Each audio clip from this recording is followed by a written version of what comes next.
Na kombo ya tata ya mwa pili Monsanto, merci na mutu na yo. Okuti na kati ya chantier na centre d'accueil. Pambate lobby le 22 mars za mokolo monene mbotama ya papa Fumalongo, papa Dengue da Kuntima. 105 ans na ye. Yana biso ba non. Lola papa zo botama habito sokola mitema na biso e bongi peto bongi sa paroisse na biso. Yana biso na ba chef de cellule ya Kasavubu. Bachir de mouvement Kasavubu na bandimi nyonso to yokana ete to tiabo peto na lopango na biso ya wanto zo repeindre tribune peto zo repeindre lopango mobimba pe kokata matiti na lopango mobimba. Donc to na salon spécial kokata matiti pe ko tia couleur na tribune pe na bisika nyonso po ete papa Fumalongo akuta propriété na lopango pe na mitema na biso.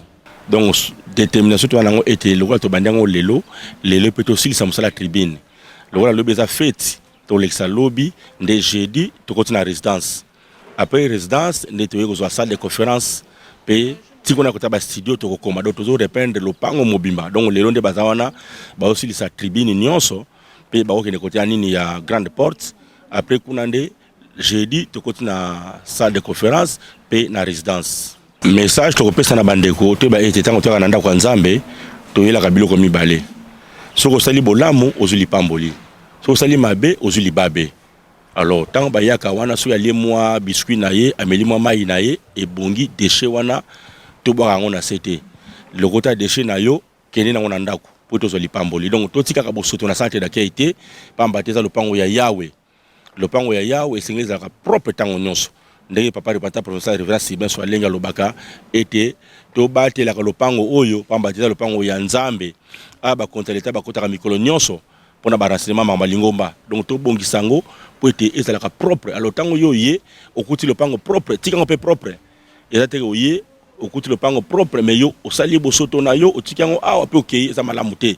Donc to bongisa lopango oyo tango nyonso esika omoni baby yo bongisa kotika ngo salite te. Ya moni ba mama vuvu kuna ba mamuli bazo kombola bazo kata matiti pani ni susi na biso lopango na biso tango nyonso ezalaka ya sika. Donc des fois na biso yangona pona programme lelo ndenge papa remata lobaki na biso ntubela ezo bana na 18h 18h ti 20h ntubela esili nde 22h juste programme banditi na 5h du matin. Donc to tubela po ete papa akuta biso ya sika. Donc 18h à 20h, programme en Toubela, de 22h juste ti na 5h du matin, programme ya Mabondeli. Et puis, so ito sisi lobby na tongo, tukena bandaku, ba 7h, 8h, tozongi awa, pamba teza mokolo monene, Kinshasa mobimba, tokozala awa na centre d'accueil na Mabondeli. Donc, okenenda ko libela teme, ata osana paroisse nini, pour programme Mabondeli ba paroisse nyonso. Quelle que soit paroisse na bino, so yi programme à bonde les sites na 5h du matin aucun anda ko bongami noki nde oye na centre d'accueil et sika kilte kozala kino na 18h. Donc to ya ne sengo nyonso de to yaka mabonza ezanga te tinza li pezanga te ba choriste to ko yemba pamba tia mokolomo monene biso na Kasavubu to sala tango nyonso biso na Kasavubu to zela kanon te o papa zoya to te biso to bongisa katango nyonso.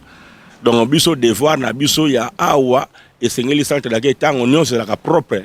Donc biso souci na biso na yangwana. Donc lokola to cha lelo e questionner na mbotama ya papa Fumalongo lobby mais chaque fois to chaka na biso donc biso to lobaka souci na biso centre d'accueil mokolo lokola biso to za awa mokolo moko te centre d'accueil ko la salité. Donc devoir na biso chaque fois peinture lignenzuluka to renouveler matiti chaque semaine yo moko monaka presque chaque semaine to kataka matiti na lopango oyo chaque semaine to kataka pour lokola eza terrain ya matiti. Donc chaque semaine mwana na ngantimba na ba musuba kataka ngo chaque jour chaque semaine mercredi tokati donc pona biso eza pona lobby kaka te mais eza des devoirs na biso et c'est que le pango tango nyonso ezala ka propre mission na biso yangwana.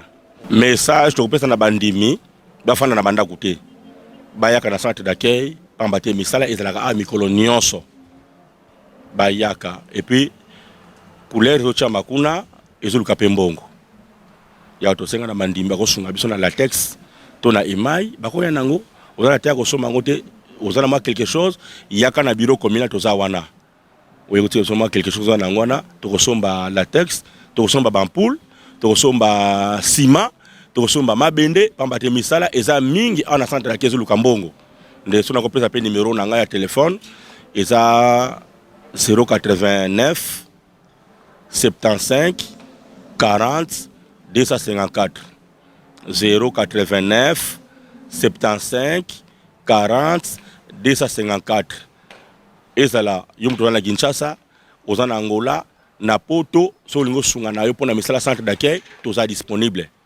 et puis likambo nyonso esalemaka awa so mutu asungi toyebisaka papa po eza devoir papa pesa biso donc so mutu asungi yeba ete papa koyoka ete yo mpe otindaki don na yo mpona misala centre d'accueil donc okanga motema te soki oza na possibilité benga biso na 089 75 40 254 po ete tocontribue biso nyonso bureau communal eza wana okutanga pasteur communal aza wana révérend Alfred Kiautwa pasteur communal ya Kasavubu obe évangéliste aza wana révérend Lufulu Zoka Simon obe secrétaire communal papa Kabeya obe mama comptable mama Kamasoki Kosuzi baza wana donc oyo kotinda pona misala e komela biso pe yo moko mona ete mbongo tindi esali misala pamba te pona biso pour papa nous mourons alors papa ko bota malobi biso pe to petoli lopango pour papa ko bota na mitema na biso e bongi pe esika ko bota mela ezala propre yanga to bongisi lopango nyonso donc na remercier bana Kasavubu bandimba Kasavubu nyonso en tout cas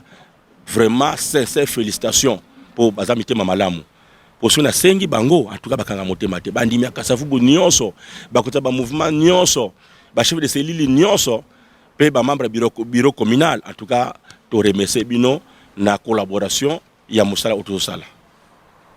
Merci papa journaliste.